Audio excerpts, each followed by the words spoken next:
Hello and welcome to Bloke Off the Range. Now, I think the first thing we're going to do setting up this Squier Bullet Strat monstrosity is get it intonated. And as I mentioned in the introduction, that means making sure that the strings are the right length such that you get an exact octave at the 12th fret.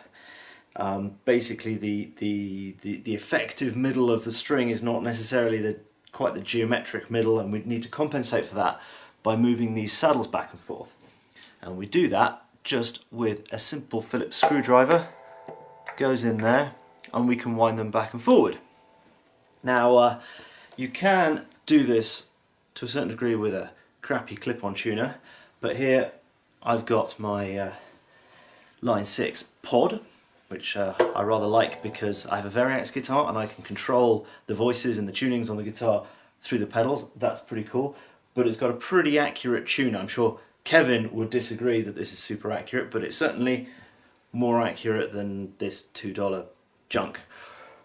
Right, so what I'm going to do is tune the guitar, or check it's in tune, because these machine heads are not that great, and then we'll see which strings are not on at the octave. So let me just check.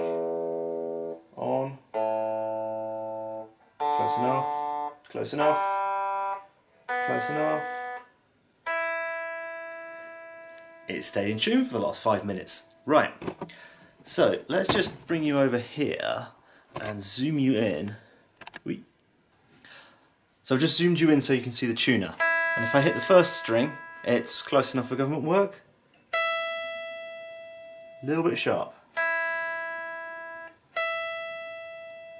We'll see what happens if I lay the guitar on its back. Even sharper. And if you're wondering why I just put it on its back, it's because this neck is not very stiff. So I just wanted to check.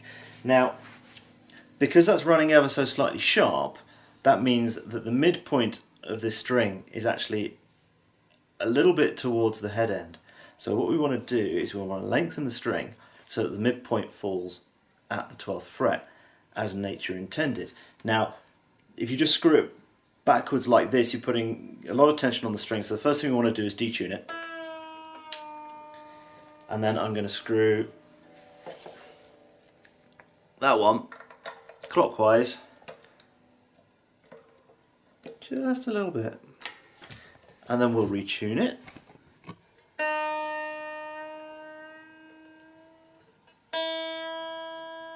All those little clicks are the string sticking in the nut slots.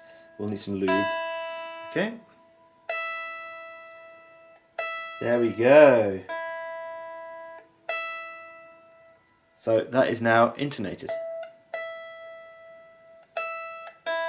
for that string. Move on to the B. Good enough for government work.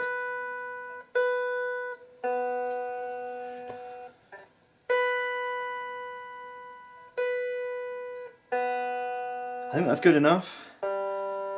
G.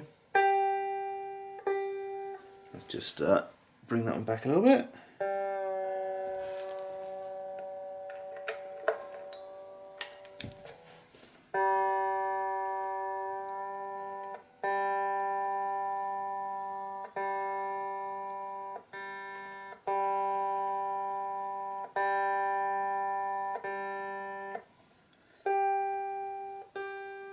Still a bit high. Whoops.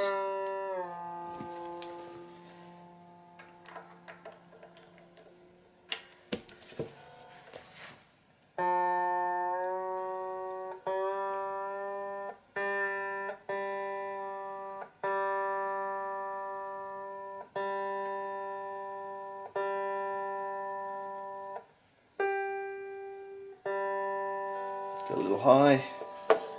Anyway, you get the idea of what's going on there. I won't bore you with all 6 of the strings, but it's important to sort of have it in a playing attitude if the neck is at all sloppy, because otherwise the weight of the neck will have a slight impact on it. So let's skip to the end and see what it looks like.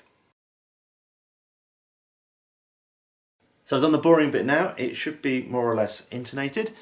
and as you can see the saddles are all at different lengths depending on the string. So if you see a saddle where they're all the same, it's probably not been well intonated. It'll have been intonated well enough for a beginner. Once we've done the rest of the work we might revisit this and check it, but I'm quite happy with this as it is right now. Now in my case they were all either on or the string needed lengthening. If the note at the 12th fret goes flat rather than sharp, you'll need to shorten the string by screwing the saddle in that direction. So now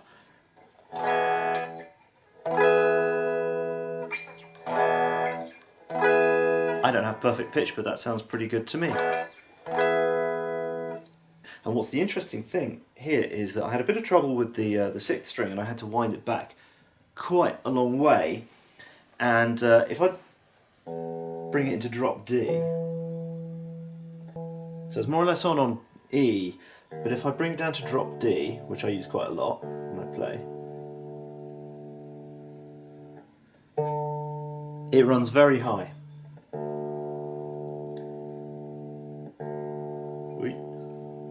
Not very stable. See, it jumps up there if it's down in drop D. Now luckily, whenever I play in drop D I'm only ever playing down here, but you can see why professionals will have a different guitar set up for each different tuning. And that's still going very high at the nut. Let's just do my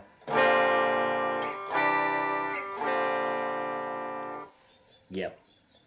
So there you go.